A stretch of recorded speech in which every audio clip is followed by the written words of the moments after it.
तो हेलो दोस्त, आपका इस यूट्यूब चैनल निर्माण क्लासेस पर स्वागत है। जैसा कि हम लोग डेली बेसिस पे टॉप 10 ऑब्जेक्टिव साइंस का प्रीवियस ईयर हम लोग कर रहे हैं, तो क्लास 10th का। तो चलिए आज के क्लास में हम लोग आगे की ओर बढ़ते हैं। पिछले वीडियो में हम लोग 60 नंबर क्वेश्चन तक कर चुके थे। कितना नंबर क्वेश्चन? तो 60 नंबर क्वेश्चन तक अच्छे से हम लोग कर चुके थे। आज हम लोग यहाँ से आगे की ओर बढ़ेंगे और सारे क्वेश्चन को सोल्व करते हुए अच्छे से समझते हुए आगे की ओर बढ़ेंगे। तो चलिए आज का क्वेश्चन हम लोग स्टार्ट करते हैं। पहला क्वेश्चन आज का क्या है? कह रहा लंबाई बढ़ने पर तार का प्रतिरोध क्या होता है? आपका ऑप्शन में क्या है? घटता है, बढ़ता है, कोई परिवर्तन नहीं होता है कि इनमें से कोई नहीं।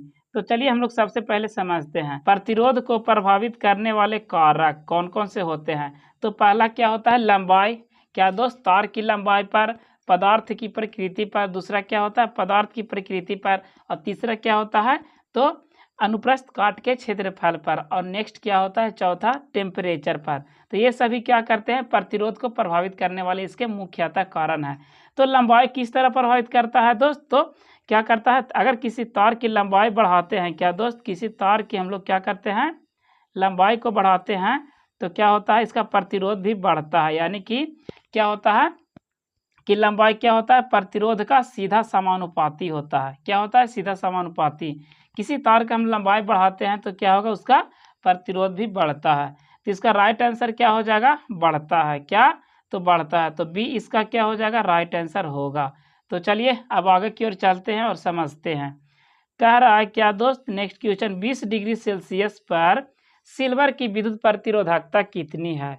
49 गुने 10 के पावर माइनस 6 ओम मीटर, 1.60 गुने 10 के पावर माइनस 8 ओम मीटर, 10 के पावर 12 ओम मीटर की 6.84 गुने 10 के पावर माइनस 8 ओम मीटर। तो सबसे पहले चलिए समझते हैं कि सिल्वर क्या है दोस्त। तो सिल्वर क्या होता है? यानी कि सिल्वर को क्या कहते हैं हम लोग? चांदी भी कहते हैं। क्या कहते हैं? सिल्वर को चांदी भी कहते हैं। और यह क्या होता है? विद्युत का अच्छा क्या होता है? सुचालक होता है। विद्युत का अच्छा सुचालक होने का मतलब क्या है? कि इससे जो होकर क्या होता है? विद्युत धारा क्या होता है? काफ़ी इजली तरीका से, काफ़ी आसानी तरीका से क्या होता है? प्रवाहित होता है। यानी कि इसमें रेजिस्टेंस की मात्रा क्या होती है? बहुत कम होती है। तो चलिए सबसे पहले हम लोग समझते हैं कि किसका जो वैल्यू है सबसे प्रतिरोधकता क्या है? कम है। तो किसका है दोस्त? ऑप्शन नंबर बी क्या है? 1.60 गुने 10 के पावर माइनस 8 ओम मीटर। यानी कि सबसे ज़्यादा वैल्यू कम कौन है दोस्त? तो बी वाला ऑप्शन क्या है? इसका वैल्यू सबसे कम है। तो यानी कि जिसका प्रतिरोधकता क्या होता है वह उसका चालकता क्या होता है? अधिक होता है। यानी कि चांदी की जो चालकता होता है दोस्त वह क्या होता है? काफ़ी अधिक होता है, जिसके कारण क्या होता है? इसका प्रतिरोधकता बहुत कम होता है। तो चलिए इसका बी राइट आंसर क्या हो जाएगा? ऑप्शन नंबर बी इसका राइट आंसर होगा। तो बी आपका राइट आंसर होगा। तो चलिए अब आगे की ओर चलते हैं और समझते हुए चलते हैं। क्या कह रहा है? जीवाश्म ईंधन के जलने पर कौन सी गैस मुक्त नहीं होती है? क्या कह रहा है? मुक्त नहीं होती है। Oxygen gas, carbon dioxide gas, sulphur dioxide gas की इनमें से कोई नहीं। तो सबसे पहले समझिए कि किसी भी चीज़ को जलने के लिए कौन सी गैस की आवश्यकता होती है? तो ऑक्सीजन गैस की। बिना ऑक्सीजन के क्या होगा? आग नहीं पकड़ पाएगा। तो इसमें क्या हो जाएगा? इसका राइट आंसर क्या हो जाएगा? ऑप्शन नंबर ए इसका राइट आंसर होगा। ऑक्सीजन गैस किसी को जलने के लिए उपयोग में लाया जाता है। ये नहीं कि जीवाश्म ईंधन के जलने पर ऑक्सीजन गैस मुक्त होती है। तो क्या हो जाएगा? इसका राइट आंसर क्या हो जाएगा? Option number A. कौन सी गैस मुक्त नहीं होती है? तो ऑक्सीजन गैस नहीं मुक्त होती है। क्यों? क्योंकि ऑक्सीजन गैस किस में सहायता करता है? किसी चीज़ को जलने के लिए आग धरने में किसका सहायता? तो ऑक्सीजन गैस के सहायता होती है। तो क्या होता है? ऑक्सीजन क्या होता है? तो इसकी सहायता से कोई वस्तु जलती है, ये न कि जलने पर ऑक्सीजन गैस कोई वस्तु मुक्त करती है। तो इसका राइट आंसर क्या हो जाएगा? ऑप्शन नंबर ए सही होगा। तो अब चलिए चलते हैं नेक्स्ट क्वेश्चन की ओर और नेक्स्ट क्वेश्चन को हम लोग समझते हैं। निम्न में से कौन बायोगैस का मुख्य घटक है? H2S, H2, CO2 कि CH4? तो बायोगैस किसे कहते हैं दोस्त? तो मीथेन को क्या कहते हैं? बायोगैस कहते हैं। किसको? तो मीथेन को क्या कहते हैं? बायोगैस कहते हैं। मीथेन का सूत्र क्या होता है? CH4। क्या होता है? CH4। तो इसका राइट आंसर क्या हो जाएगा? ऑप्शन नंबर डी क्या होगा? राइट आंसर होगा। CH4 क्या होता है?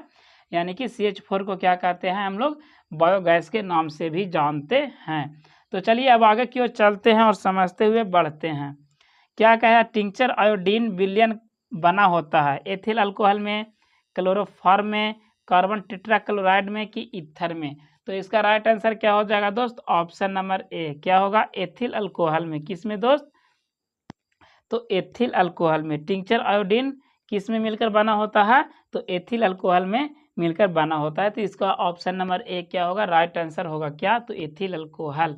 तो चलिए आगे की ओर चलते हैं। क्या कह रहा, CH3 CH2 CH2OH का IUPAC नाम है 2 प्रोपेनॉल, प्रोपिल एल्कोहल, 1 प्रोपेनॉल की 3 प्रोपेनॉल। क्या दोस्त, तो इसका राइट आंसर क्या है, इसका राइट आंसर है ऑप्शन नंबर सी। क्या दोस्त, 1 प्रोपेनॉल। क्या, तो 1 प्रोपेनॉल। तो चलिए अब आगे की ओर चलते हैं।